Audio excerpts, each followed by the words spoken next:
casque ou tes écouteurs.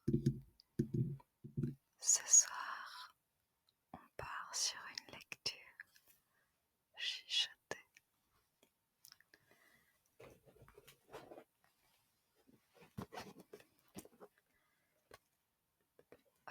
Je faisais du tri dans mes livres et je suis tombée sur un coffret que j'avais quand j'étais petite avec des contes de Grimm. Donc il y a Rapunzel, Rumpelstiltskin, le brave petit tailleur, la princesse et le crapaud et Blanche-Neige. Et je me suis dit que ça pourrait être sympa de te faire une lecture de chacun de ces contes.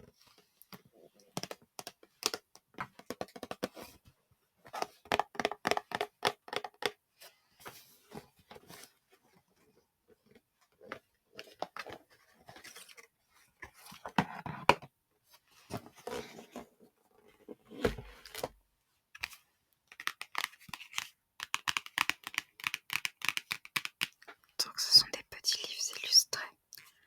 C'est pour enfants. Je sais pas de quelle année. Ça date de 94. C'est presque aussi vieux que moi.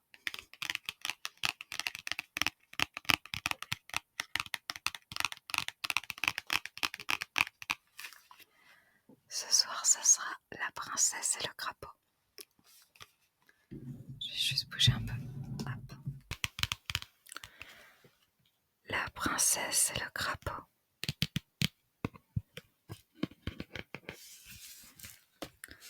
Les dessins sont super. Enfin, les illustrations sont sublimes.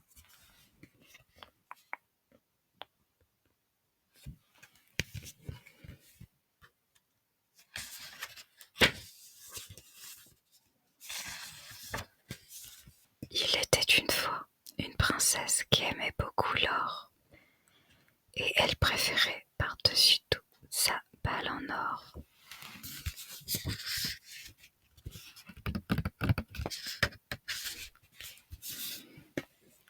Les jours où il faisait très chaud, elle s'assoyait près d'un vieux puits dans la forêt et s'amusait à lancer sa balle dans les airs.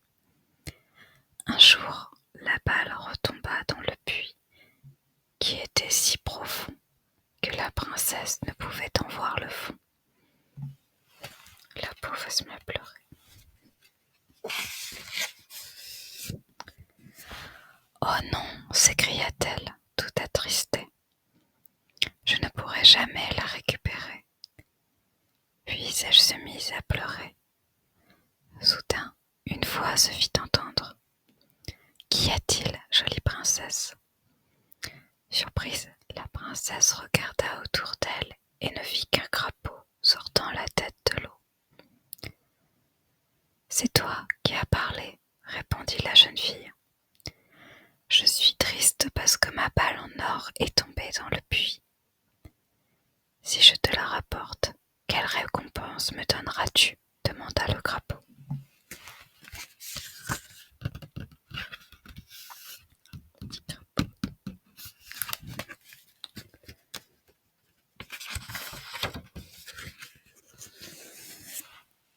Tout ce que tu veux, crapaud.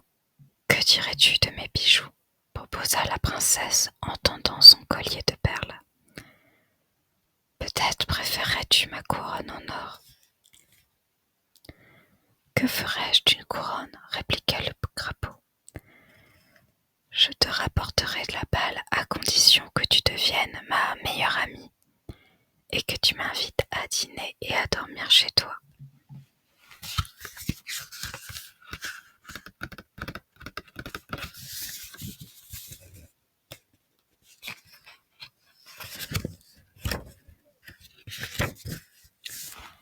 D'accord, fit la princesse, mais secrètement elle se disait que tout cela n'avait aucun sens. Le crapaud plongea dans le puits et revint bien vite avec la balle en or dans la bouche. Il ne l'avait pas aussitôt déposée aux pieds de la princesse que celle-ci la ramassa et s'enfuit en courant. « Attends » s'écria le crapaud, « tu vas fois, la princesse l'ignora.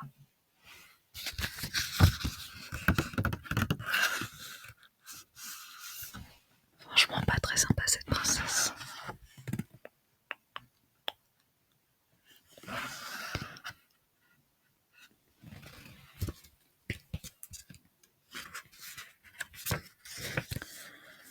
La princesse oublia rapidement l'histoire du crapaud.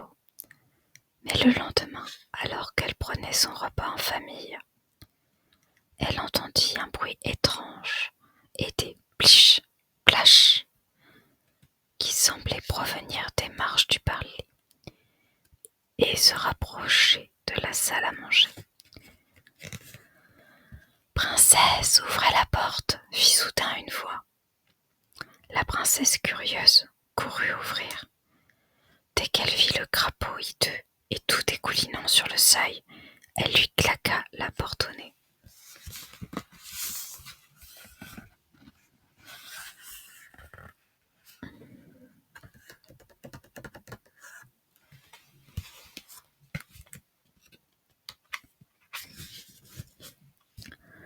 En voyant le visage de sa fille, le roi devina que quelque chose n'allait pas. « Est-ce qu'un géant a voulu t'enlever ?» demanda-t-il. « Non, père, » répondit la princesse, « ce n'était qu'un affreux crapaud. »« Et que te voulait ce crapaud ?» s'informa le roi. La princesse se vit obligée de raconter toute l'histoire à son père. Le crapaud frappa avec plus d'insistance à la porte. « Faites-moi entrer, princesse, » supplia-t-il. « Faites-moi entrer, princesse, » supplia-t-il. « Avez-vous oublié votre promesse faite près du puits dans la forêt ?»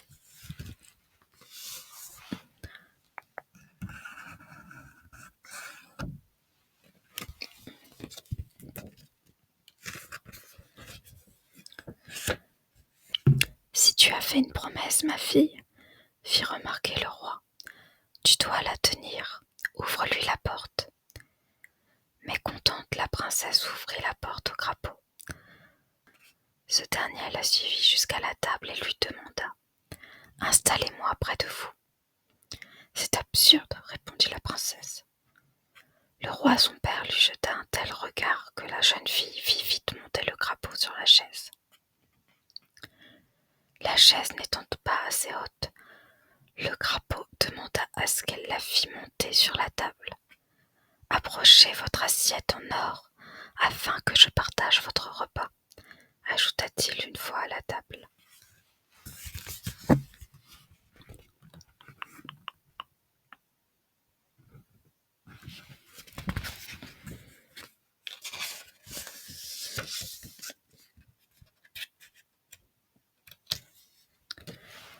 La princesse approcha son assiette du crapaud, mais elle fut incapable d'apprécier la fin du repas. Après s'être bien rassasié, le crapaud s'exclama « Je suis épuisé, transportez-moi à l'étage pour que je puisse dormir dans votre chambre. » À l'idée de partager sa chambre avec un crapaud hideux à la peau froide et humide, la princesse se mit à pleurer. « Allons, ma fille, » fit le roi. « Il n'est pas bien de tourner le dos à quelqu'un qui t'a aidé quand tu en avais besoin. »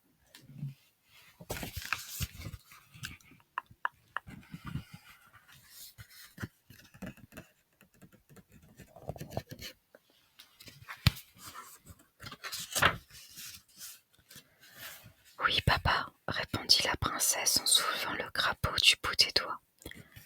Une fois dans sa chambre, la princesse déposa le crapaud dans un coin, le plus loin possible du lit. Aussitôt, le crapaud se traîna au pied du lit. « Je suis fatigué, moi aussi, » insista le crapaud. « Posez-moi sur le lit, sinon je le dirai à votre père. »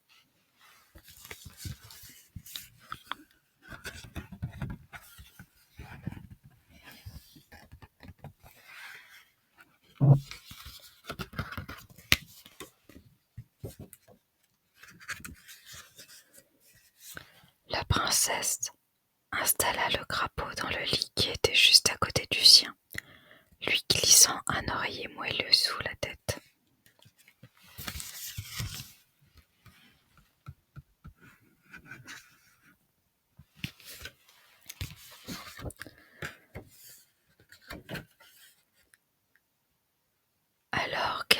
coucher, elle fut surprise d'entendre le crapaud sangloter doucement.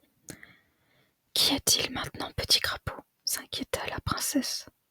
« Tout ce que je voulais, c'était une amie, » répondit le crapaud entre deux sanglots. « Mais je vois bien que vous ne m'aimez pas du tout. Je ferais bien de retourner au puits. »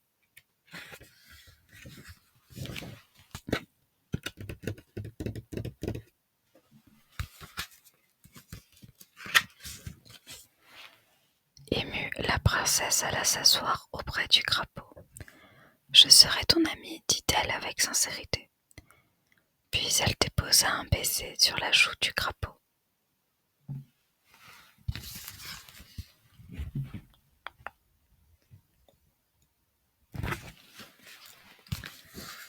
Aussitôt, le crapaud se transforma en un jeune prince très beau. Quelle agréable surprise pour la princesse!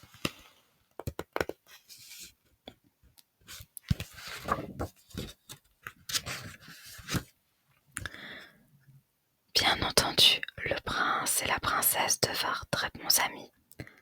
Un peu plus tard, ils se marièrent et vécurent heureux jusqu'à la fin de leur jour.